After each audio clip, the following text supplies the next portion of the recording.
terrain de jeu mondial.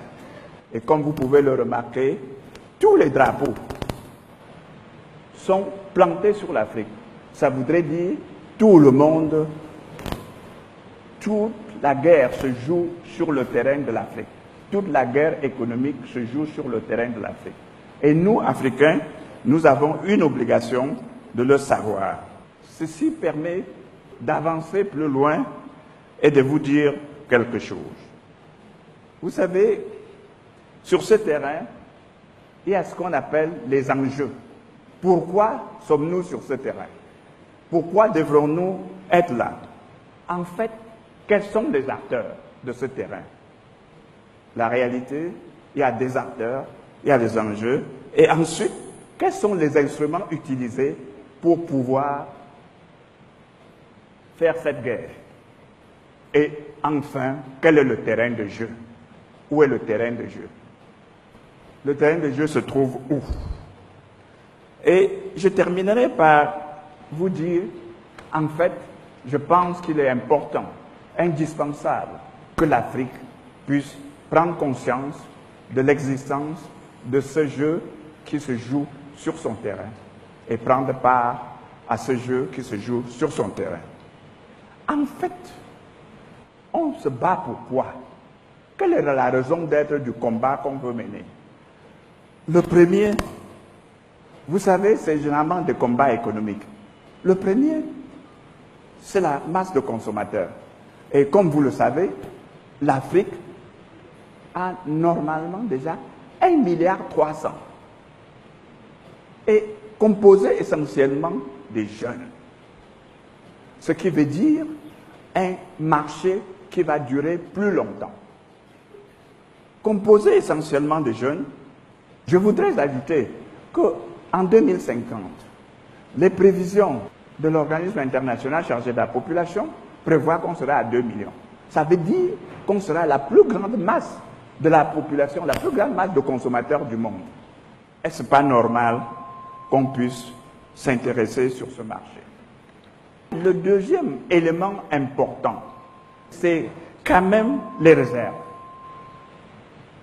Les ressources naturelles, nous les avons.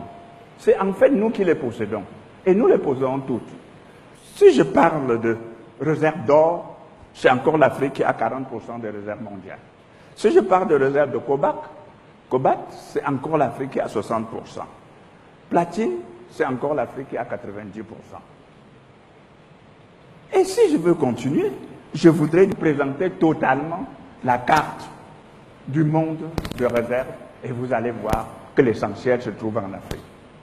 Il est donc normal que le terrain de jeu, que le terrain de combat, parce que quand je parle de jeu, il faut comprendre combat, se trouve en Afrique. Mais il y a aussi que ce n'est pas seulement ça. Nous avons une diversité culturelle qui est l'une des meilleures diversités culturelles. Nous avons la forêt, beaucoup n'en ont pas. Nous avons la savane, nous avons le désert, nous avons les plateaux, nous avons les montagnes. Qui dit mieux? Personne.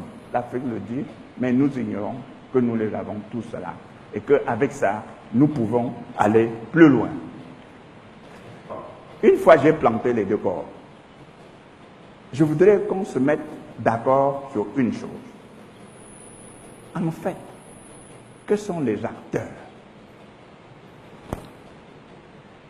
Que sont les acteurs? Ou plutôt, je voudrais me reprendre autrement. Qui est la proie? Et qui sont les prédateurs? La proie, bien entendu, c'est l'Afrique, puisque je vous l'ai présenté. Mais les prédateurs, c'est qui? En réalité, c'est toutes les grandes puissances économiques mondiales. Je ne veux qu'en citer que quelques-unes. Les États-Unis, la France, l'Allemagne, la Chine, l'Inde, et j'en passe, la Russie. Pourquoi? Parce que elles ont la puissance militaire, elles ont la puissance du savoir, elles ont la puissance technologique. Nous devrons nous rendre compte, nous, que nous entrons en guerre avec des gens qui sont techniquement au point, scientifiquement au point, et que nous sommes derrière. Mais est-ce que ça veut dire que nous devons fuir la guerre? Ma réponse est non, non et non. Mais quels sont les instruments qu'ils utilisent? Et ça, c'est très important. Les instruments sont tous là. Le premier instrument, c'est ce qu'on appelle la coopération internationale, avec tout ce que vous avez. Parce qu'on fait cette coopération internationale en disant « c'est pour votre bien ». Mais il faut mettre entre guillemets cette coopération, c'est ces organisations internationales, c'est l'ONU, c'est le PNUD, c'est l'UNESCO, c'est l'UNICEF, et j'en passe, parce qu'il y en a plein. Mais sachez au moins qu'ils ont un seul objectif. Transformer notre esprit.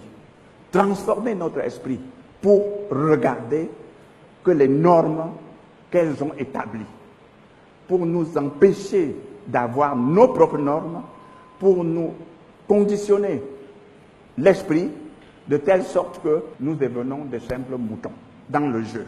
Mais, comme on ne peut pas le faire seulement avec ces puissances, ils utilisent d'autres instruments encore plus puissants. C'est ce qu'on appelle les médias. Et vous le connaissez aujourd'hui, l'Internet, les réseaux sociaux, les WhatsApp, pour nous envoyer tout ce qu'ils veulent, en contradiction avec notre propre culture.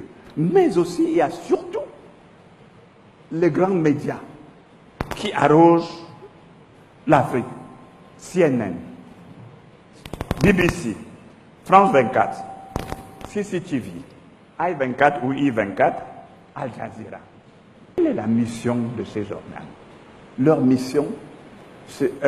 j'ai oublié Russia Today, parce que c'est très important Russia Today. Leur mission, c'est de nous faire admettre, inculquer en nous leur pensée. Et vous savez, lorsque vous arrivez à penser comme l'autre, tout de suite, vous devenez inférieur. Vous n'existez plus. Vous devrez avoir une autonomie de pensée pour pouvoir permettre. Or, ils mettent tous ces instruments à notre disposition pour penser comme eux. Qu'est-ce que nous faisons sur ce terrain? Nous ne faisons pas encore grand-chose. Mais, pour terminer, parce que ça, c'est les médias, parce que ça lance des messages. Mais il faudrait s'assurer que ces messages vont à l'endroit où on veut que ça aille. Cet endroit, on envoie maintenant ce qu'ils ont appelé les ONG. Pour fouiller les campagnes, apprendre nos langues et dicter ce que l'Occident a bien voulu que nous ayons, pour que, dans tout le cas, et dans les orientations que nous avons, cela se passe exactement comme ils veulent. Ils vont nous donner leurs normes de vie. Ils vont nous transmettre leur culture. Ils vont nous aider à comprendre que nous ne sommes que des demi-hommes et que nous ne pouvons survivre que s'ils apportent de l'aide à nous. Voilà les autres instruments. Ensuite, il y a d'autres instruments que je pourrais appeler plus puissants et plus importants. C'est ce qu'on appelle les institutions de Bretton Woods. Les institutions de Bretton Woods, qui sont des arbitres partiaux, qui sont là pour organiser les choses de telle sorte que ça soit en faveur des grandes puissances économiques. Parce que c'est ces grandes puissances économiques qui les financent. Parce que c'est ces grandes puissances économiques qui leur donnent les moyens de survie. Il me semble normal, je ne les en veux pas, qu'ils pratiquent la politique de ces grandes puissances. C'est comme ça qu'on peut voir qu'on nous impose, à tort ou à travers, les plans d'ajustement structuraux, les politiques économiques, les politiques de Rostov. Mais je voudrais parier, si quelqu'un a déjà vu un pays qui se développe avec ses plans d'ajustement structuraux, alors je serais heureux de connaître ce pays-là, parce qu'à ma connaissance, je n'en connais pas du tout. Ça n'existe même peut-être pas. Maintenant, une fois le terrain est organisé, arrangé, mais il faut cueillir le fruit. Il faut cueillir le fruit. Mais qui va cueillir le fruit? On envoie donc ce qu'ils ont appelé leurs entreprises multinationales. Et on nous fait mettre même dans nos appels d'offres, il faut avoir l'expérience internationale. Ce qui voulait dire que je suis né aujourd'hui, il faut que j'ai une expérience internationale pour venir compétir dans mon pays. C'est très bien. Mais c'est ce qui se passe.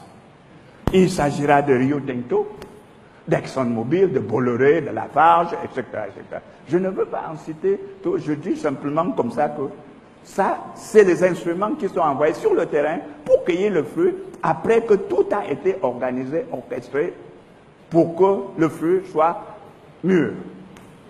Au terrain démographique, vous savez, nous sommes bien. Sauf que nous avons une faiblesse de taille. L'Occident a une masse de consommateurs super riches. L'Asie a une masse de consommateurs riches. L'Afrique a une masse de consommateurs super pauvres. Parce que tout a été exploité, n'est-ce pas? Donc, sur ce terrain, même comme nous sommes meilleurs, nous sommes perdants. Et il est important que vous le sachiez. Nous sommes perdants sur le terrain du savoir. Vous savez que nous avons pris un retard abyssal. Lorsque je dis que nous avons pris un retard abyssal, je ne voudrais pas dire que nous croyons que ce retard ne peut pas être rattrapé. Ça peut être très rapidement rattrapé. Il faut seulement faire un constat. Un constat que nous avons pris un retard abyssal. Au niveau de l'alphabétisation, nous avons le taux d'alphabétisation le plus faible du monde. Ça veut dire que l'Afrique continue à subir la bataille. Mais, toujours sur le terrain de savoir, je me réfère au brevet. L'inscription de brevet, c'est quand même explique comment les scientifiques, les innovateurs se développent et comment ils peuvent prendre l'avance. Et pour l'inscription de brevet, vous savez, vous voyez la Chine, elle est très loin devant, elle a déjà dépassé les États-Unis. 5 ans après, elle n'était pas là, donc nous avons possibilité de rattraper le retard. Les États-Unis et les autres puissances, simplement, dans cela, vous ne voyez pas l'Afrique. Pourquoi? Parce que le peu que nous faisons, c'est trop faible pour pouvoir signifier sur le tableau. Donc, nous perdons encore sur ce terrain. Sur le terrain du budget de recherche, là encore, nous n'existons pas. Le champion, toute catégorie, c'est les États-Unis. Après vient la Chine. Après le Japon. La France et toutes les grandes économies mondiales. Sur ce terrain, nous perdons la bataille. Mais si je vais au terrain de ressources naturelles, une fois encore, nous avons toutes les potentialités. Nous pouvons gagner la bataille là-bas, mais seulement, il nous manque l'élément essentiel, c'est le savoir. Il nous manque l'élément essentiel, c'est la technologie. Il nous manque l'élément essentiel, c'est notre capacité de travail. Parce que n'oubliez pas que l'Occident nous a dit de travailler 40 heures. Alors qu'avant qu'il n'atteigne ce niveau, il travaillait 108 heures. N'oubliez surtout pas. Et qu'est-ce que nous allons faire pour rattraper ce retard?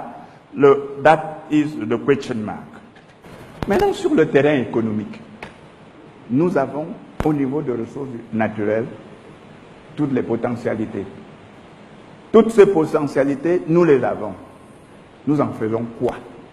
Comment nous pouvons les exploiter? Ça, parce qu'il nous manque un certain nombre de choses. Donc, encore une fois de plus, avec toutes ces capacités, nous perdons la bataille.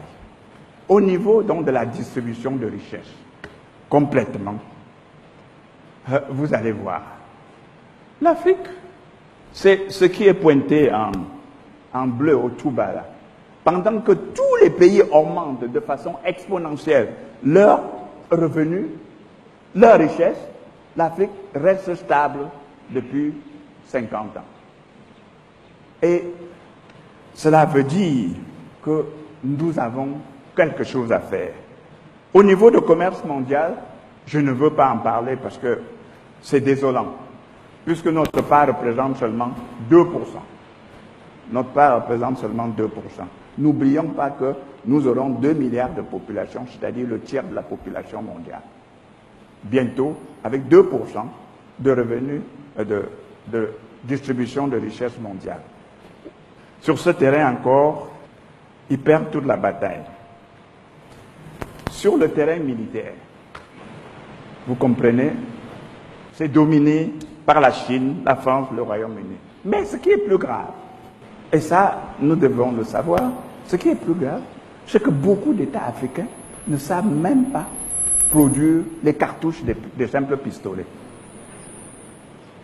Ne veulent même pas promouvoir la production des simples pistolets, sous des fallacieux prétextes. Oh non, avec ça on va faire le coup d'État. Mais seulement, la France fait faire cela par Dassault, une société privée, mais sous le contrôle permanent de l'État, ce qui ne permet pas à Dassault de faire des déviations. Mais les entreprises, l'État aussi peut créer des entreprises pour fabriquer au moins les armes, parce qu'il faut bien que sur ce terrain, si nous voulons nous défendre, on est en champ de bataille. Parce que ce que je voulais vous montrer, c'est que le champ de bataille économique est un champ de bataille trop important pour qu'on le néglige. Ce champ de bataille, nous n'avons pas le droit de rester inoffensifs. Bien sûr, sur le terrain militaire, vous l'avez vu, vous l'avez observé. Et enfin, il reste un dernier terrain où nous sommes toujours maintenant. C'est le terrain de l'information. Je vous ai parlé tout à l'heure des médias, mais je voudrais venir vous parler d'autre chose. Dans les années 70, il était dit « This country is the hopeless country ». Hopeless. C'est-à-dire, c'est un continent sans espoir. Mais pourquoi on avait dit c'est un continent sans espoir? Parce que en Europe, en Occident, on était en plein emploi. On avait besoin de la main-d'œuvre, qualifiée ou non, pour pouvoir développer cette économie. Il fallait lancer des messages pour dire ne restez pas dans un continent sans espoir, venez chez nous.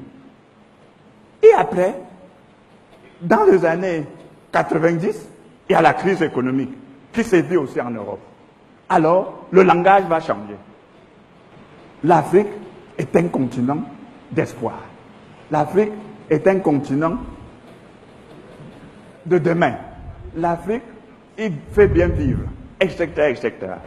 Donc, les messages sont livrés simplement en fonction des intérêts économiques des nations. Parce qu'on est en guerre. On ne peut pas leur reprocher ça. Ce que nous pouvons reprocher, c'est que nous-mêmes, on ne fait pas attention. On ne fait pas attention à ces messages et on y croit. Est-ce que ça veut dire que nous n'avons pas de médias? Oui, nous avons quelques médias panafricains et des médias à l'intérieur de notre pays, de nos différents pays en Afrique. Nous avons par exemple Vox Africa, Africa 24, Africa Number One et Africa Card. Mais qu'est-ce qui se passe? Les capitaines d'industrie qui sont dans cette salle, ces grands entrepreneurs, quand ils vont faire leur message, ils vont où? À CNN, à TF1, etc., etc. Et après, il dit, pourquoi les chefs d'État, les leaders des États, ils font leur communication. Ils vont où? Dans ces médias. Et après, il dit, les médias africains n'ont pas d'audience. Comment voulez-vous que quelqu'un ait l'audience lorsqu'on ne lui donne pas l'information? Comment voulez-vous que quelqu'un ait l'audience lorsqu'on ne lui donne pas la priorité? Or, vous ne verrez jamais la Russie donner des messages importants en dehors de Russia Today. La France utilise TF1 24. Ce qui est pire, et vous allez pouvoir l'observer, c'est que presque dans tous les aéroports africains, je les fréquente tous les jours on voit France 24, lorsqu'on est en zone francophone. Lorsqu'on est en zone anglophone, CNN.